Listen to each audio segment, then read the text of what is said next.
A novidade, um pouco o conceito, né? Você podia comprar sem ter dinheiro e podia vender sem ter a mercadoria. Eu falei, pô, isso aqui é maravilhoso.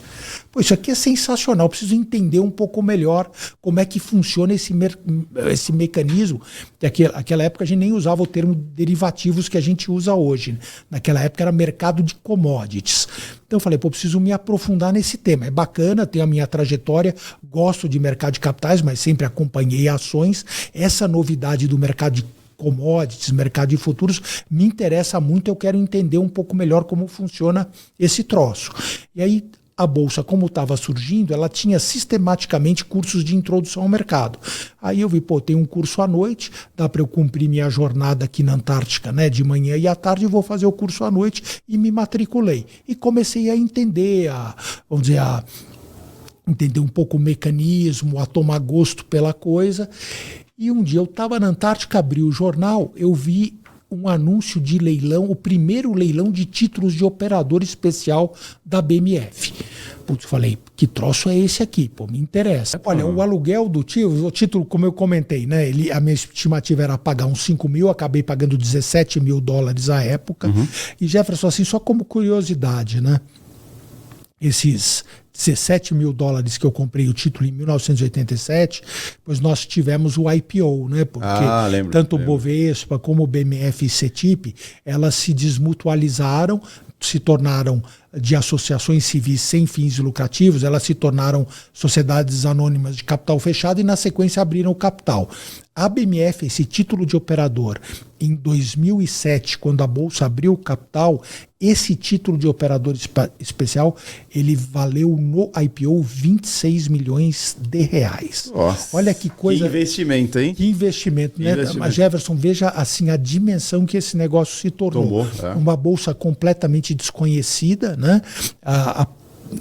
Assim, o crescimento e a dimensão que a Bolsa tomou, e aí logo na sequência houve a integração, né, da Bovespa com a BMF. E alguns anos mais à frente com a CETIP, que virou a atual B3. Então olha assim como referência de valor, que negócio assim espetacular. Impressionante, espetacular, né? O título eu aluguei por aproximadamente $1.000 por mês, que também era um bom investimento. Sim, né? De 17 mil para você receber 1.000. Agora tinha um detalhe, que esse era um detalhe importante. Perante a Bolsa, o dono do título era quem tinha o título no seu próprio nome. Porque o título também era uma garantia das operações que o scalper fazia no pregão. Então, se ele tivesse um problema financeiro e não honrasse as operações, o título servia como uma espécie de garantia. Então, a Bolsa nunca reconheceu o aluguel. Eu depois aluguei vários títulos durante muitos anos, eu passei a ser um pouco de referência nas negociações dos títulos patrimoniais. E eu dei, depois a gente vai avançar um pouquinho mais, mas eu dei muita oportunidade para pessoas começarem. Eu dei muita oportunidade para que algumas pessoas começassem, algumas começaram como operador especial e eu alugando o título.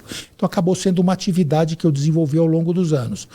Mas a Bolsa nunca reconheceu o dono do título, aquela pessoa que alugava. Era sempre quem estava, de fato, com a posse do título. Então era um risco para mim. Se o Caio tivesse algum problema, eu poderia ter o risco, inclusive, de perder o meu título.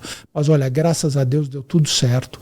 Cumpri todas as minhas parcelas, paguei o título, quitei. 9 foi o meu primeiro pregão na Bolsa.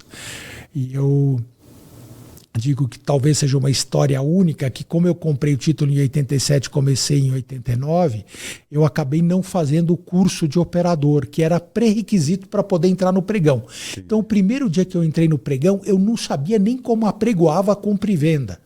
Então, eu não tinha passado por curso, eu não sabia. Então, eu entrei lá, com o crachá de operador especial. E assim, um detalhe que eu sempre conto, né? Eu li muito, fiz esses cursos, e eu sempre lia que todas as pessoas, quando operam na Bolsa, sempre tem uma inclinação muito grande para comprar. Né? Que assim, é uma tendência do ser humano, gosta de fazer posição na compra. No dia a dia, né? A gente só faz compra, né? Só faz compra, né? Então, que tem essa característica, né, que leva muito aí para especulação e para as operações financeiras. A tendência é você fazer uma posição de compra. E nesses livros, assim, dizia que justamente assim, a posição na venda tinha uma perspectiva melhor e normalmente quando se concretizava uma posição favorável ela era muito mais rápida. Então eu entrei com essa cabeça de minha primeira operação na Bolsa ser na venda. Eu entrei lá o primeiro dia, não sabia direito como operava, fiquei observando. Naquela época a gente só tinha, na parte da manhã, o mercado de índice. Era o principal contrato da Bolsa. Que era ali no centro já. No centro de São Paulo, na Praça Antônio Prado, mas era pregão mesmo, assim, galera lá, todo mundo ali numa roda de índice, todo mundo em pé, com cotovelada, com uma disputa assim, eram 600, 700 operadores na roda de índice, mas uma loucura, e você ia buscar teu lote, fechava, confirmava, agarrava lá a pessoa para confirmar, tudo registrando na boleta. Só que e como operador especial, você tinha também alguém que te auxiliava? Algum auxiliar? Eu tinha, então a gente tinha a boleta, né? E a gente tinha uma boleta e uma lapiseira.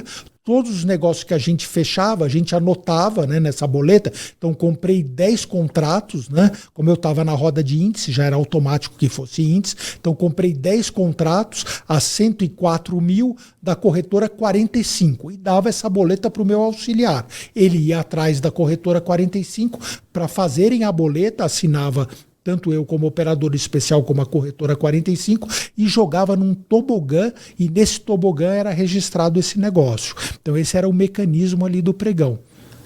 Mas aí a minha primeira operação, eu fiquei olhando o mercado, deu uma subidinha, aí fui lá e vendi 5 contratos. Eu lembro bem, eu vendi 5 contratos a 200. A centena eu não lembro muito bem. Eu lembro que eu vendi 5 contratos a 200. Pô, deu 15 segundos, caiu para 1.000. Aí eu fui lá, ainda apregoei, era vendedor a 1.000, eu apregoei, compro 5 a 1.000, mas vieram 50